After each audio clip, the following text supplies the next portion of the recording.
Buenos días y bienvenidos a Desport. Güey, como el otro día, estamos en el Alto Campo. Ayer, para mí fue ayer, tuvimos Perellí, toda esta parte, y hoy vamos a ir para el lado contrario y vamos a intentar subir al Valdecebollas. No sabemos cómo va a estar porque parece que la nieve está muy duro, güey, y el tiempo tampoco parece que esté muy bueno, muy bueno. A ver qué sale.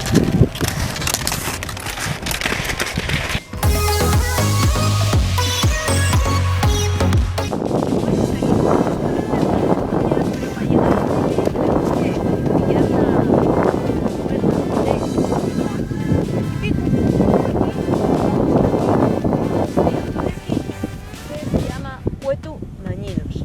No lo podéis ver, pero este camino que estamos haciendo lleno de huelgas de animalinos. Por ejemplo, tenemos gallines de Lamosu, también de Tocín, así que estamos en una zona un poco pisada por los animales.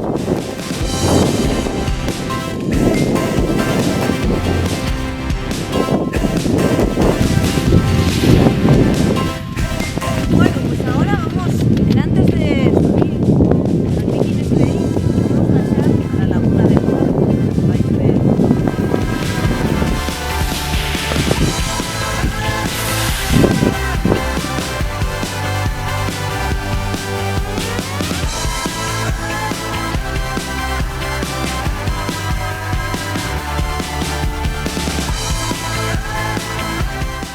Bueno, venimos de aquella zona, de la zona del Cuchillón, y empecemos bajando, una bajada muy guapa, pero aquí ya acabó la nieve, así que no queda otra que echar los esquís al yombo y caminar un poco.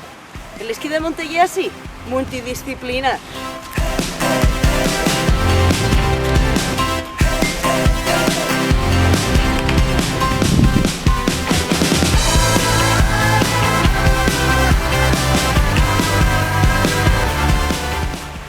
Después de luchar es contramares de cotoyes y seguir les huelgues de raposos y de sacaveres, y es verdad, vimos una sacaverina, aquí tenemos la laguna del Sapo, a la que no somos quien a llegar porque está en llena cotoyes.